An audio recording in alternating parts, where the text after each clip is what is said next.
صلى عليك الرحمن. میرا نام ماریہ نصرت ہے اور میرا تعلق جو ہے وہ فیصل آباد کے ایک چھوٹے سے گاؤں 194 ریبے لاٹھیاں والا سے ہے، اور میری جو تعلیم ہے وہ ہے BS آنرز انفارمیشن ٹیکنالوجی. میں پیدائشی قادیانی تھی اور الحمدللہ 1 سال پہلے اللہ تعالیٰ نے مجھے ہدایت دی اور میں نے اسلام قبول کر لیا اور الحمدللہ میں مسلمان ہوں. ہمارے خاندان میں جو قادیانیت ہے وہ میرے دادا جو ہیں ان کی وجہ سے آئی. میرے دادا وہ لوگ 2 بھائی تھے، فتح محمد اور حسین محمد. وہ ہندوستان کے ضلع امرتسر کے رہنے والے تھے. وہاں سے وہ لوگ ہجرت کر کے پاکستان آئے اور پاکستان آنے کے بعد انہوں نے فیصل آباد کا جو علاقہ ہے چھوٹا لاٹھیاں والا، یہاں پہ رہائش اختیار کر لی اور یہاں پہ انہوں نے قادیانیت قبول کی اور اس کے بعد قادیانیت کی جو تبلیغ تھی اس کو کرنا شروع کر دیا.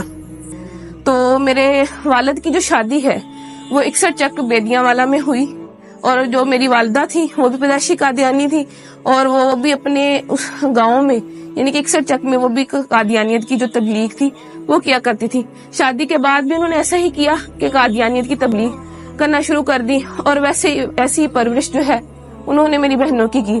تو جیسی پرورش انہوں نے میری بہنوں کی کہ قادیانیت کی تبلیغ کو عام کرنا اور قادیانیت کے لیے مختلف علاقوں کے دورے کرنا، ویسی انہوں نے تربیت جو تھی وہ میری بھی کی. تو میرے والد صاحب جو ہے ان کے پاس جو قادیانیوں کی جماعت کا جو ایک چندہ لینے کا عہدہ ہوتا ہے، چندہ تحریک جدید، اس کا جو چندہ تھا وہ لیتے ہوتے تھے، اس کے سیکٹری تھے. یعنی تحریک جدید کا چندہ اکٹھا کرنے کے سیکٹری تھے. اور میرے جو تایا ابو تھے وہ جو وقف جدید جو تھے چندہ اس کو اکٹھا کرتے تھے، یعنی کہ سیکٹری وقف جدید تھے. اور میرے تایا ابو کا بیٹا جو وہ ہے سیکٹری ضیافت، یعنی کہ اس کا کام یہ ہے کہ مختلف علاقہ جات سے جتنے بھی مربیان آتے ہیں، مہمان آتے ہیں، ان کی رہائش کا بندوبست کرنا، ان کے کھانے کا بندوبست کرنا، یہ سارا کام جو تھا یہ ہمارے گھرانے میں ہوا کرتا تھا. اور اس کے علاوہ جو میری بہن تھی وہ بھی سیکٹری مال تھی. ایک میری بہن سیکٹری ناصرات بھی رہی، ایک میری بہن سیکٹری تعلیم بھی رہی، اور ایک وقت میں میرے پاس بھی سیکٹری تعلیم تربیت کا عہدہ تھا. اس کے بعد پڑھائی کی وجہ سے وہ میں نے عہدہ چھوڑ دیا اور میں نے ان کے اسکول میں پڑھانا شروع کر دیا. اور میں نے ان کے اسکول میں تقریباً 2 سال جو ہے ملازمت کی. فیصل آباد میں ان کی بہترین ڈبیٹر تھی. فیصل آباد کی طرف سے سلیکٹیولی یعنی کہ پورے فیصل آباد کو ریپرزینٹ کرنے کے لیے میں ایک دفعہ چناب نگر گئی تقریری مقابلے میں. وہاں وہ جو مقابلہ تھا اس میں میری دوسری پوزیشن آئی. اور اس مقابلے کے بعد ان کے یہاں ایسا ہوتا ہے کہ مقابلے کے بعد جو ہے سوال و جواب کا پروگرام رکھا جاتا ہے.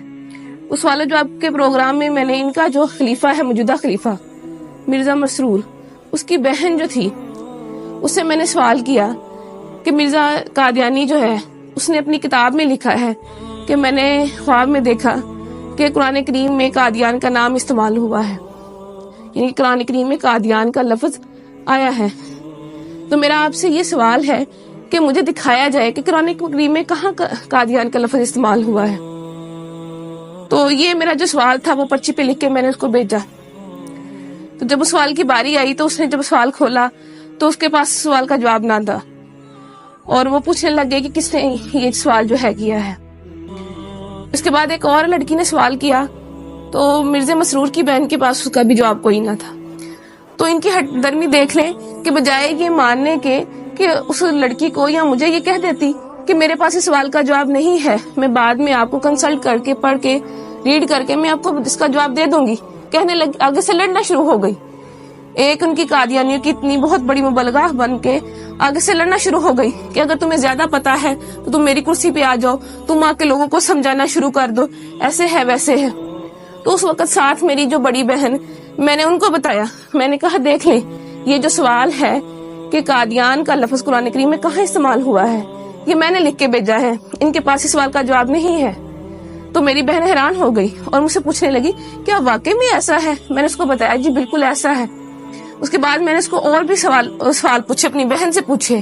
میں نے کہا جب میں یونیورسٹی میں پڑھتی ہوں تو لڑکیاں مجھ سے سوال کرتی ہیں، ان میں سے کچھ سوال میں نے ان کو بتایا. میں نے کہا مرزا غلام احمد قادیانی اس نے اپنی کتاب میں لکھا ہے ہم مکہ میں مریں گے یا مدینہ میں، اور حالانکہ مرزا صاحب کی جو وفات ہے وہ تو لاہور میں ہوئی تھی اور ان کو دفنایا قادیان میں گیا. تو میری بہن کہنے لگی کیا واقعی لکھا ہوا؟ میں نے کہا ہاں لکھا ہوا. میں نے کہا پھر جو ہے انہوں نے اپنی اپنا ایک کشف جو ہے اس میں لکھا ہوا ہے کہ میں نے خواب میں دیکھا کہ میں خود خدا ہوں اور میں نے یقین کر لیا میں وہی ہوں. تو کہنے لگی کیا واقعی مرزا صاحب نے اپنی کتاب میں ایسا لکھا ہے؟ تو میں نے اس کو بتایا, میں نے کہا ہاں فلاں فلاں کتاب میں فلاں فلاں جگہ پہ لکھا ہوا ہے. تو وہ بڑی پریشان ہوئی. پھر اس کے بعد جب میں واپس گاؤں آئی, میں نے اپنے گھر والوں سے آ کے بھی اس کا تذکرہ کیا. رات کو بیٹھے ہوئے تھے, میرے والد صاحب بھی بیٹھے تھے, میں نے اپنے والد صاحب سے بھی تذکرہ کیا. میں نے کہا ابو ایسے ایسے وہاں پہ جو بھی ہوا میں نے ان کو بتایا. تو میرے ابو پوچھنے لگے کیا واقعی لکھا ہوا ہے؟ اس کے علاوہ پھر میں نے ان کو اور بھی حوالہ جات دیے, جیسے کہ مرزا صاحب نے مسلمانوں کو گالیاں دی ہیں, یا مرزا صاحب نے یہ کہا ہے کہ اللہ تعالیٰ نے میرے گھر پیدا ہونا ہے. تو یہ باتیں ساری سن کے میرے ابو بہت پریشان ہو گئے. تو اس کے بعد جو تھا میری امی نے وہ ہمیں اس ٹاپک پہ بات کرنے سے منع کر دیا. میرے اسلام قبول کرنے کی وجہ کچھ یوں بنی کہ میں نے تعلیم مکمل کرنے کے بعد ایک اسکول میں جو ہے بطور ٹیچر انٹرویو دیا اور وہاں میری سلیکشن ہو گئی. ایک دن ہم بریک کے وقت بیٹھے ہوئے تھے تو اچانک مذہبی گفتگو جو تھی وہ شروع ہو گئی. تو ہمارے اسکول کے جو پرنسپل صاحب تھے انہوں نے قادیانیت کے موضوع پہ بات کرنا شروع کر دی. تو چونکہ میں قادیانی تھی تو میں نے بھی اس میں حصہ لینا شروع کر دیا. میں نے بھی ان کو بتایا کہ قادیانیت کے میں فضائل و مراقب جو تھے وہ انہیں بتانا شروع کر دیے, کیا قادیانیت ایسے ہے ویسے ہے, یعنی کہ قادیانیت کی ایک بڑی اچھی تصویر میں نے ان کو بتانا شروع کر دی. لیکن وہ جو تھے پرنسپل صاحب ان کو پتا تھا کہ قادیانیت کیسا کفر ہے, کیسی غلاظت ہے, کیسی گندگی ہے. تو انہوں نے قادیانیت کی جو عقائد تھے وہ بتانے شروع کر دیے کہ قادیانی جو ہے تو نعوذ باللہ مرزا قادیانی خود کو خدا کہتا ہے, خود کو محمد رسول اللہ صلی اللہ علیہ وسلم کہتا ہے, توبہ نعوذ باللہ کلمہ کی توہین کرتا ہے اور مسلمانوں کو گالیاں دیتا ہے, اہل بیت اطہار کی شان میں گستاخی کرتا ہے, صحابہ کی شان میں گستاخی کرتا ہے. جب یہ تمام باتیں میں نے سنی تو میں اتنا ڈر گئی کہ میں بہت زیادہ خوفزدہ ہو گئی اور مجھے بالکل جو تھا وہ چین نہیں مل رہا تھا کہ کیسے ایک شخص جس کو ہم نبی مانتے ہیں وہ کیسے اتنی گستاخیاں کر سکتا ہے, کیسے اللہ پاک کی شان میں گستاخی کر سکتا ہے یا آپ صلی اللہ علیہ وسلم کی شان میں گستاخی کر سکتا ہے. تو میں گھر آتی ہوں تو میں سو جاتی ہوں, اور میں نے جب خواب دیکھا تو میں وہ خواب دیکھ کے بہت ڈر جاتی ہوں. خواب کچھ اس طرح ہے کہ میں اپنے گھر کے باہر موجود ہوں, گرمیوں کے دن ہے, سخت گرمی ہے, اور میں گلی میں اکیلی موجود ہوں, میرا سر بھی ننگا ہے اور میرے پاؤں بھی ننگے ہیں. تو میں ڈر کے مارے دوڑنا شروع کر دیتی ہوں کہ مجھے کوئی مار نہ دے. بہت دوڑتی ہوں, اور پھر جب دیکھتی ہوں اپنے آپ کو ایک قدم بھی میرا آگے نہیں بڑھتا. اس بات سے میں بہت پریشان ہو جاتی ہوں کہ میں نے اتنی محنت کی, اتنی دوڑی, اتنی جو ہے ہمت کی میں نے, لیکن اللہ تعالیٰ نے میرا ایک بھی قدم آگے نہیں بڑھایا. اسی وقت میری آنکھ کھل جاتی ہے اور میں دیکھتی ہوں کہ میرا پورا جسم جو ہے وہ پسینے سے شرابور ہے اور مجھے اپنے آپ سے بہت گندی بدبو آتی ہے. پھر اس کے بعد یہ خواب جو ہے مجھے متواتر آیا, اور جب بھی آتا مجھے ایسے ہی ڈرا جاتا.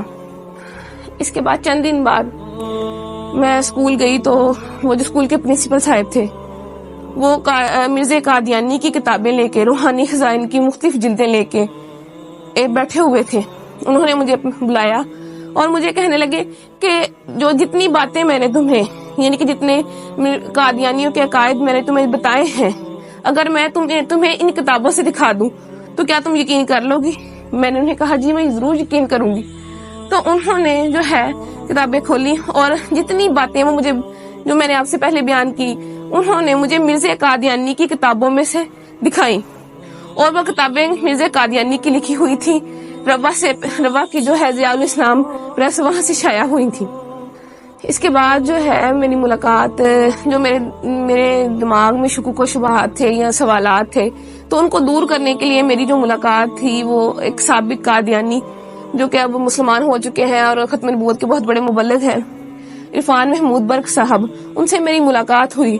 تو انہوں نے جتنے بھی میرے شکوک و شبہات تھے وہ سارے دور کیے, اور قادیانیت کی جو غلاظتیں تھی جو مجھ پہ نہیں کھلی تھی وہ کھول کر مجھے بیان کی. اور ان کی جو کتاب تھی قادیانیت سائنس و اسلام کے کٹہرے میں, انہوں نے مجھے وہ پڑھنے کے لیے دی.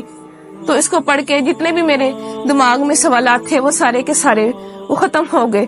تو اس کے بعد پھر میں نے مرزا قادیانی پہ اور قادیانیت پہ کروڑوں لعنتیں بھیجنے کے بعد آپ صلی اللہ علیہ وسلم کی غلامی میں آ گئی اور کلمہ طیبہ پڑھ کے اسلام قبول کر لیا. اس کے بعد جب میں گھر گئی میں نے اللہ تعالیٰ سے جا کے دعا کی کہ اللہ تعالیٰ مجھے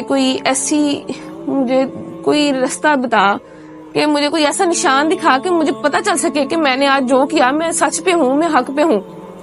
تو میں سو گئی. تو میں نے وہی خواب جو میں پہلے دیکھتی تھی اور میں ڈر جاتی تھی، وہی خواب مجھے دوبارہ آیا کہ میں اپنے گھر کے باہر موجود ہوں، گرمیوں کے دن ہے، سخت گرمی ہے اور میں ڈر کے مارے بھاگنا شروع کر دیتی ہوں. لیکن اس دفعہ معاملہ جو تھا وہ الٹ ہو گیا کہ جب میں ڈر کے مارے میں بھاگنا شروع ہوئی تو بھاگتے بھاگتے کہ میں پکی سڑک پہ پہنچ گئی. تو میرا سر جو پہلے ننگا ہوتا تھا اس پہ ایک سفید چادر آ گئی خود بخود، اور میں نے دیکھا کہ میرے سامنے ایک شخص احرام باندھے کھڑا ہے. جب میں نے اپنی نظریں اوپر اٹھائیں تو میں نے سبز گنبد اور مینار کو پایا.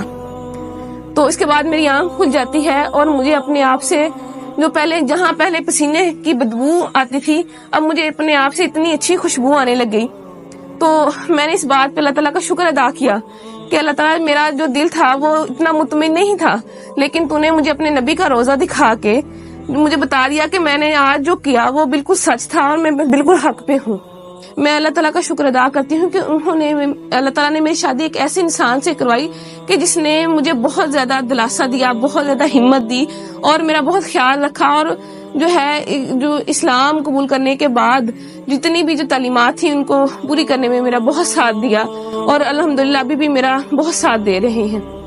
میری زندگی کا جو مقصد ہے وہ یہی ہے کہ میں آپ صلی اللہ علیہ وآلہ وسلم کے دین کے فروغ کے لیے کام کروں. جیسے جب پہلے میں قادیانی تھی اور قادیانیت کے دین کو عام کر رہی تھی، تو جب میں نے اسلام قبول کر لیا میں اس بات کا پکا ارادہ کر لیا تھا کہ جتنی میری بقیہ زندگی ہے میں نے اسلام کے فروغ کے لیے اس کو صرف کرنا ہے، اور آپ صلی اللہ علیہ وآلہ وسلم کے دین کی حفاظت کرنی ہے، اور آپ صلی اللہ علیہ وآلہ وسلم کی ختم نبوت جو ہے اس کو عام کرنا ہے اور اس کی حفاظت کرنی ہے. یعنی میں نے قادیانیوں کو اندھیروں سے نکال کر روشنیوں کی طرف لانا ہے، جیسے مجھے کسی انسان نے اندھیرے سے نکال کر روشنی کی طرف لے کے آیا تھا.